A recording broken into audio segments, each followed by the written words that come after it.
المتقين والصلاة والسلام على رسوله النبي الكريم ومن تبعهم بإحسان إلى يوم الدين.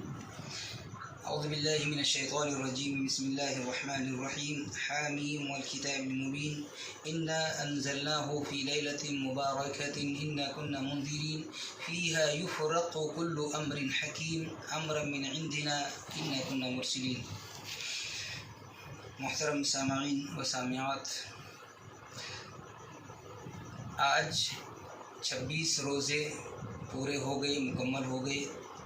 27ویں قیام اللیل الحمدللہ ہم نے ادا کر لی.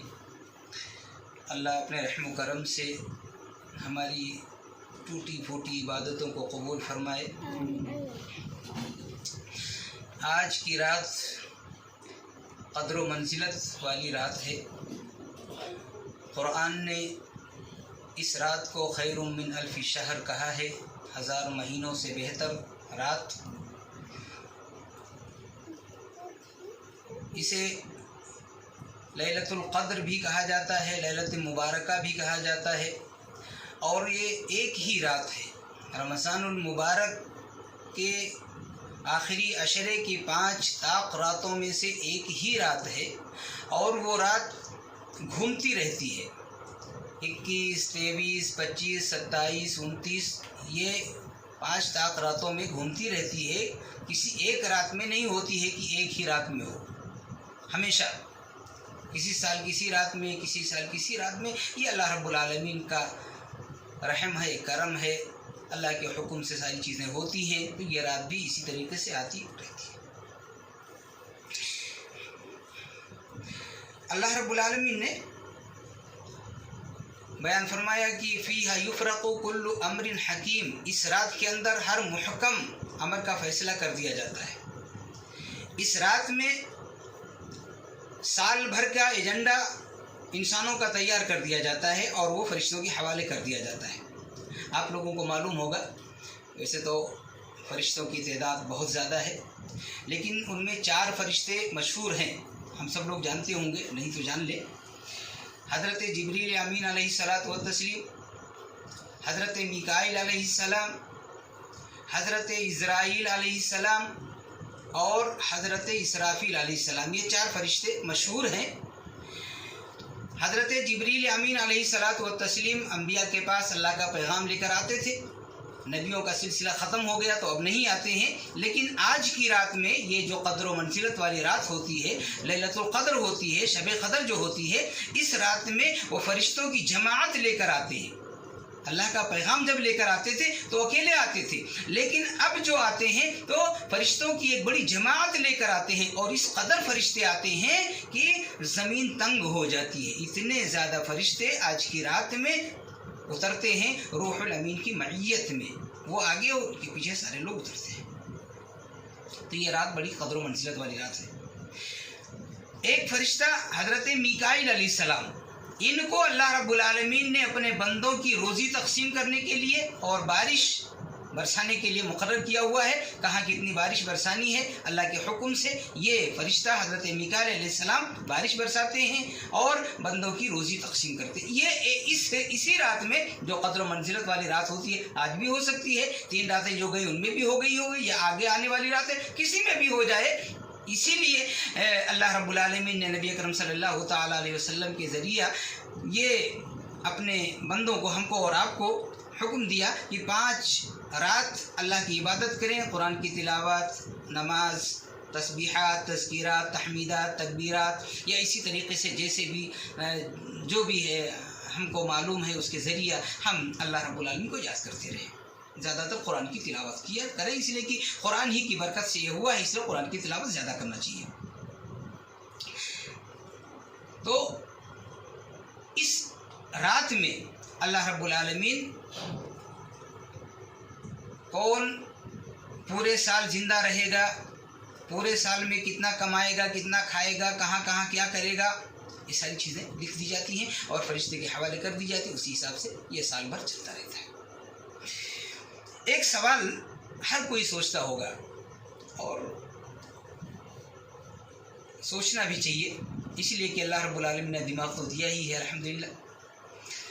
کہ جب اللہ رب العالمین نے آخری نبی حضرت محمد رسول اللہ صلی اللہ تعالیٰ علیہ وسلم کے ذریعہ یہ بتلا دیا ہے کہ 5 طاق راتوں میں سے ایک رات ہوگی اور اس کا کوئی تعین نہیں ہے، کسی سال کسی رات میں آتی ہے، کسی سال کسی رات میں آتی ہے، اس کا کوئی تعین نہیں ہے کہ ہر سال ایک ہی رات میں آتی ہو. تو کچھ لوگ جنہوں نے اپنا ایک وطیرہ بنا رکھا ہے کہ ایک ہی رات ہے اور ہم اس رات میں شب بیداری کریں گے، اس رات میں اللہ کو یاد کریں گے اور اسی رات میں اس رات کو تلاش کریں گے.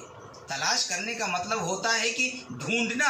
اب جب یہ معلوم ہے کہ اسی رات میں ہوگی تو اس میں تلاش کرنے کی کوئی بات ہی نہیں ہے، اس لیے کہ معلوم ہی ہے، اور جو چیز معلوم ہو تو اس کو تلاش کرنا اور ڈھونڈنا تو کہا نہیں جاتا ہے. ایک بات میں آپ لوگوں کو بہت پہلے بتا چکا ہوں، جب تقریباً 5-6 سال پہلے، شاید آپ لوگوں کے ذہن میں ہو یا نکل گئی ہو. تقریباً 87-88 کی بات ہے، میں چھوٹا تھا. کوکن مہاراشٹر کا ایک علاقہ ہے، آپ لوگ جانتے ہوں گے. ابھی 1-2 سال پہلے بہت زیادہ سیلاب آیا تھا، بہت سارے لوگ پریشان ہو گئے تھے اور پورے گجرات کا، پورے آل انڈیا میں شاید ان لوگوں کے لیے چندہ کیا گیا تھا. بقرعید کے بعد کی بات ہے، بہت زیادہ بارش ہوئی تھی. وہی علاقہ ہے پابرا گاؤں ہے کوکن کا علاقہ. پابرا میں تراویح سنانے کے لیے اسی رمضان مبارک کے اندر، مطلب رمضان مبارک کے اندر، اسی مبارک مہینے کے اندر میں بھی گیا ہوا تھا. 87-88 کی بات ہے. ایک بہت بڑے عالم مولانا عبد المبین صاحب منظر، ان کا تخلص تھا، منظر وہ شاعر تھے اور بہت بڑے مناظر تھے، مناظر اسلام، مناظرہ کیا کرتے تھے. اتفاق سے چندے کے لیے آئے ہوتے. بڑے بڑے لوگ چندہ کرنے نکلتے ہیں، تکلیف ہوتی ہے لیکن کیا کریں، بیچارے مجبور ہوتے ہیں، پریشان ہوتے ہیں. ان حالات میں عمر بھی ہو جاتی ہے اور اتنا علم ہوتا ہے، اس کے باوجود ان کو نکلنا پڑتا ہے سفارت کے سلسلے میں. اللہ ہم سب پر اپنا رحم و کرم نازل فرمائے. تو ایسی ہی ایک شب قدر کی رات تھی، ایسی ہی جیسے آج ہے الحمدللہ. وہاں نوجوان بہت سارے تھے. ایک بات سنیں، نوجوانوں کے تعلق سے بہت سارے اشعار ہیں کہ علامہ اقبال نے بہت ساری نظمیں کہی ہیں ان کے تعلق سے. اور نظمیں تو چھوڑو، علامہ اقبال تو کوئی ایک انسان ہمارے اور آپ کے جیسے ہی ہیں، لیکن اللہ رب العالمین نے خود تعریف کی ہے. کنتم خیر امۃ اخرجت للناس، کنتم خیر امۃ اخرجت للناس ولتکن منکم امۃ یدعون الی الخیر ویأمرون بالمعروف وینہون عن المنکر. اس طریقے سے اللہ رب العالمین نے بہت ساری جگہوں پر امت کو مخاطب کیا ہے، امت محمدیہ کے، اور ان میں سے تعریف کی ہے نوجوانوں کی، خصوصاً جوانوں کی. تو چند نوجوان سوال و جواب کیا کرتے تھے. تو نوجوانوں کو ایک سوال دیا گیا مولانا عبد المبین صاحب منظر کہ آپ ان سے پوچھیں، یہ مناظر ہیں اور یہ اس کا جواب دیں گے. کہ جیسے کہ کچھ لوگ ہیں کہ 27ویں رات کو ہی مانتے ہیں کہ شب قدر ہوتی ہے، وہ یہ نہیں مانتے ہیں کہ 5 رات میں گھومتی رہتی ہے. اپنا حساب کتاب ہے لوگوں کا. خیر، اللہ سب کو ہدایت دے، دعا کرنی چاہیے ہدایت کی. ان سے سوال کیا گیا کہ حضرت، یہ لوگ جو 27ویں رات کو ہی شب قدر مناتے ہیں اور مانتے ہیں، دونوں چیزیں مناتے بھی ہیں اور مانتے بھی ہیں کہ یہی رات ہوتی ہے، تو اس کی کیا وجہ ہے؟ جبکہ قرآن نے تو ایک رات کہا ہے لیکن تعین نہیں کیا ہے. حدیثوں کے اندر بھی تعین کیا تھا اللہ نے، پھر اٹھا لیا. 5 رات ہو گئی ہے، 5 رات میں تلاش کرنا ہے. تو یہ لوگ تعین کر کے کیسے بیٹھے ہوئے ہیں؟ کیا کچھ بتائیں. تو انہوں نے ایک بات بتائی تھی اور ہم سب لوگ جانتے ہیں ایک بات. یہ جو تعویذ اور گنڈا بناتے ہیں نا، وہ حروف مطلب گنتی لکھتے ہیں، آنکڑا ہوتا ہے، وہ گنتیاں لکھتے ہیں، اس میں سے کچھ لکیریں کھینچتے ہیں، خانے بناتے ہیں، جیسے کہ جوتشی لوگ کرتے ہیں، وہ بھی ایسے کر کے اور اس میں گنتی لکھ کر اور پورا تعویذ بنا دیا کرتے ہیں. کیا ہے اس میں وہ بھی نہیں جانتے، کوئی نہیں جانتا، لیکن عقیدہ ہے.